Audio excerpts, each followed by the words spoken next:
melebihi apa yang didakwakan ya. Itu dulu ya, bahwa nanti ada pengembangan untuk mencari bukti material, bukti yang sesungguhnya, yaitu untuk menciptakan satu kebenaran yang lebih material. Saksi-saksi yang lalu ini seringkali berbeda-beda ya. Ini memang tugas berat bagi peradilan pidana, terutama dalam pidana seperti yang sekarang ini, yang orang-orangnya terdiri dari orang-orang yang cerdas, orang punya jabatan penting, sudah mengerti betul tentang hukum, penegak-penegak hukum. Memang tidak mudah. Sebagian terdakwa yang juga menjadi saksi atau disebut sebagai saksi mahkota.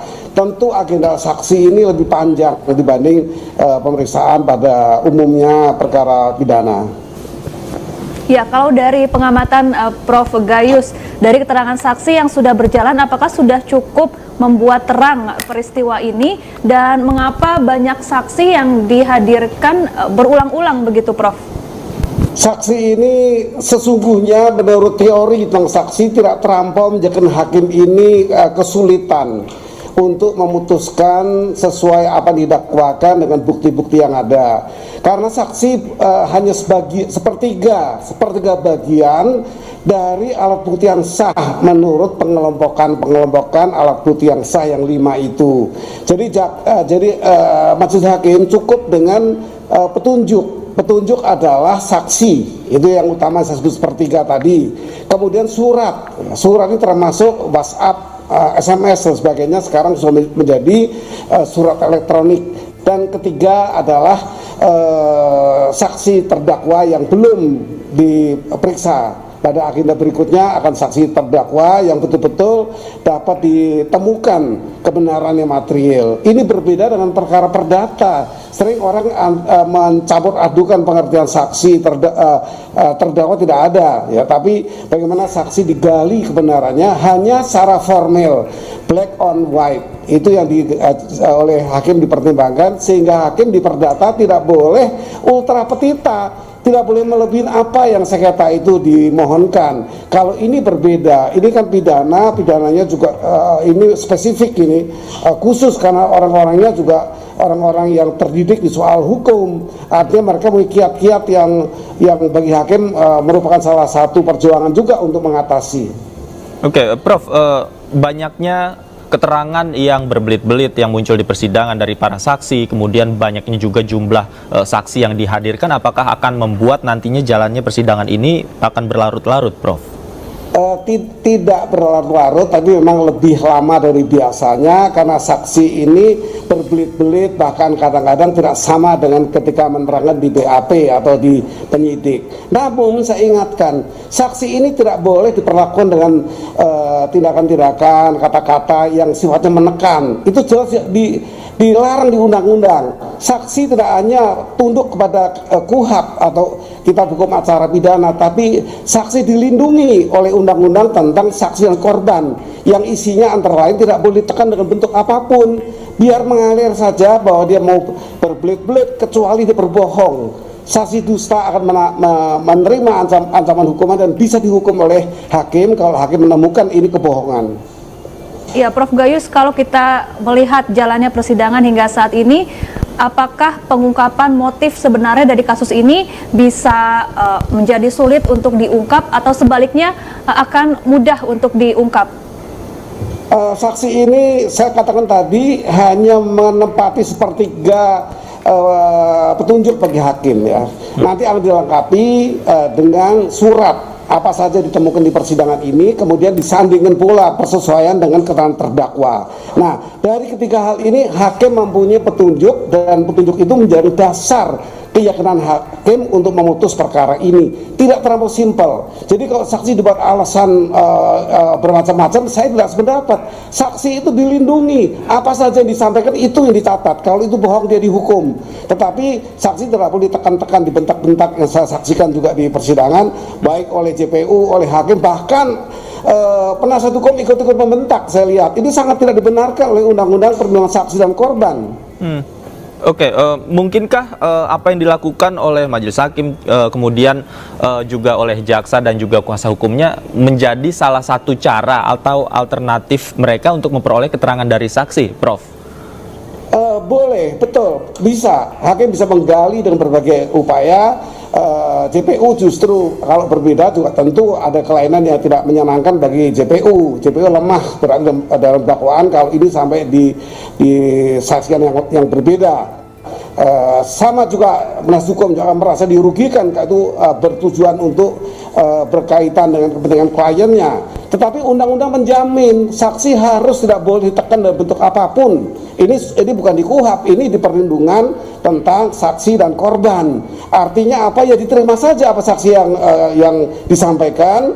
Kalau bohong dihukum, kalau menyulitkan kan ada penyandingan dari tiga tadi. Saya katakan ada keyakinan hakim. Hakim yakin yang mana yang betul, kalaupun itu berbelit-belit. Jadi saya selalu mengingatkan agar seluruh perangkat yang mengadili ini, JPU, penasihat hukum maupun hakim harus mentaati undang-undang, jangan menekan-nekan saksi sehingga saksi kebingungan, nanti tidak orisinal jawabannya. Ini pesan saya, mudah-mudahan didengar oleh banyak pihak. Biarkan mengalir saja, kalau salah atau bohong dihukum, kalau tidak ada persandingan alat bukti yang lain untuk membuktikan kebenaran itu. Itu saya pikir rambu-rambu di persidangan pidana yang pelik. Berbeda perdata. Perdata sebatas apa yang formal tertuang black on white, sebuah kesepakatan atau perjanjian atau perikatan, tetapi hakim akan melihat apa saja yang bisa dibuat sebagai pegangan hakim. Tidak perlu sepelik ini. Ya, Prof Gayus, dalam beberapa kali persidangan kuasa hukum terdakwa kerap menyinggung kepribadian Yosua yang disebut memiliki kepribadian ganda, kemudian juga menjelaskan mengenai gaya hidup Yosua. Apakah ini bisa menjadi senjata terdakwa untuk menguntungkan pihak terdakwa atau ini tidak akan berpengaruh pada jalannya pembuktian dan persidangan ini? Kalau ini dicuatkan saja tidak masalah. Tidak mempengaruhi juga hakim atau majelis hakim. Hakim sangat ampuh untuk menerima semua narasi-narasi dibangun demi kepentingannya. Tentu seperti itu. Tetapi kan narasi seperti itu akan dibahas dengan baik-baik. Kalau ini di luar dakwaan, hakim juga berhak mengatakan, JPU berhak mengatakan ini di luar dakwaan. Silahkan memasukkan kembali ke dakwaan, ke laporan polisi berikutnya dan akan diproses secara hukum. Perlu saya ingatkan, kalau mencuatkan hak terhadap orang yang sudah meninggal, orang itu tidak punya daya untuk menolak. Advokat atau penasihat hukumnya pun tidak ketemu langsung kepada orang telah meninggal. Nah, apakah ini layak untuk dipertimbangkan? JPU saja juga tidak memuat dalam dakwaan. Tentu ini pertimbangan yang tidak sulit bagi majelis untuk bisa memutuskan bahwa ini bisa didengar kebebasan dalam bersidang, tapi apakah mempengaruhi? Saya berpendapat tidak, karena bersangkutan sudah tidak ada, sudah meninggal. Bagaimana membela dirinya dalam dakwaan seperti itu? Itu silahkan kalau mau dilaporkan secara terpisah, nanti akan menjadikan bahan untuk upaya hukum selanjutnya. Berbagai cara, bisa PK sebagai novum, tapi itu di luar persidangan ini, sehingga saya berpendapat tidak berpengaruh. Oke, Prof, dalam persidangan juga yang kerap menimbulkan keterangan yang berbelit-belit adalah ART Sambo, Susi. Apakah Anda melihat apa yang disampaikan oleh Susi ini akibat adanya tekanan seperti yang tadi Anda katakan dari majelis hakim, kemudian jaksa, ataukah memang keterangan yang berbelit-belit ini memang murni dari keluar dari yang bersangkutan dalam persidangan? Ya, berdua ini mempunyai posisi yang berbeda. Di satu saat mereka menjadi saksi, di saat lain menjadi terdakwa. Hal yang manusiawi kalau mereka ingin terlepas dari jeratan hukum yang sangat berat, ya, bahkan hukumannya sangat berat dari 20 tahun seumur hidup dan hukuman mati. Tentu manusiawi akan berupaya sejauh mana dia bisa membela diri. Namun saya ingatkan lagi, hakim mempunyai satu konsep keadilan, ya, yang hakim ini tidak jatuh karena air mata, tidak jatuh karena tekanan penyampaian yang berbeda. Hakim ini punya satu sikap, yaitu sikap hakim yang tentunya akan adil, tidak saja untuk terdakwa. Memang hakim seadil untuk semuanya, korban. Jadi sebaliknya demikian, bukan adil untuk korban tapi juga adil untuk terdakwa. Itu konsep bagaimana peradilan ini harus satu peradilan yang adil, ya, yang betul-betul fair trial.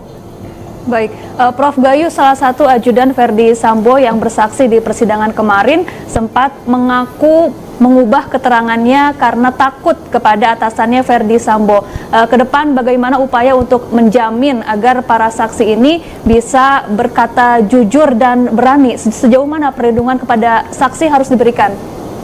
Ya, saya akan mengatakan bahwa yang sah adalah keterangannya di sidang ini. Sidang terbuka untuk umum dan resmi sebagai sidang peradilan yang mengadili yang bersangkutan. Jadi yang sah adalah apapun yang dirubah itu mempunyai hak-hak dari saksi atau terdakwa atau tersangka ketika itu atau yang lain. Tetapi yang sah adalah apa yang diucapkan di bawah sumpah di sidang ini. Oke, Prof, beberapa kali keterangan saksi dilakukan secara bersama-sama dalam persidangan. Majelis hakim menggabungkan beberapa orang saksi mendengarkan secara langsung. Apakah besok juga akan demikian jika memang majelis hakim menggabungkan kembali keterangan dari para saksi? Apa pertimbangannya, Prof? Ini kewenangan hakim untuk menyatukan saksi yang secara undang-undang disebutkan harus dipisah dan masing-masing tidak boleh mendengar. Ya. Ini sekarang bahkan publik pun bisa mengikuti dengan bebas tayangan elektronik. Ini saya kenal sebagai satu bentuk persidangan yang progresif. Ya. Ini digagas oleh seorang tokoh hukum, Profesor Sachito Raharjo. Tidak hanya formal bahwa saksi dipisah dan sebagainya, tapi hakim bertanggung jawab bahwa ini secara progresif, sidang yang mengefektifkan satu substansi, mengefektifkan upaya yang dalam, yang jelas, yang berkembang dengan baik. Saya bisa memahami dan saya mendukung kebijakan ini bahwa saksi tidak usah dipisahkan. Justru secara positif saya memandangnya ini akan terdapat satu keadilan yang sifatnya linear, ya, satu persidangan yang sifatnya sistematis. Dilihat kalau dipisahkan nanti kemarin dia bicara apa, baik aparat peradilan maupun masyarakat sulit untuk menyambung. Kalau satu hari, satu sidang malam kita bisa meruntutkan, bagi saya ya secara objektif, saya mengatakan ini sidang yang betul-betul progresif, semua disatukan di satu saat dengan kita bisa mendengarkan secara langsung berkesinambungan, tidak terpisah-pisah yang kemarin dulu dia mengatakan apa, tapi ini lebih realita.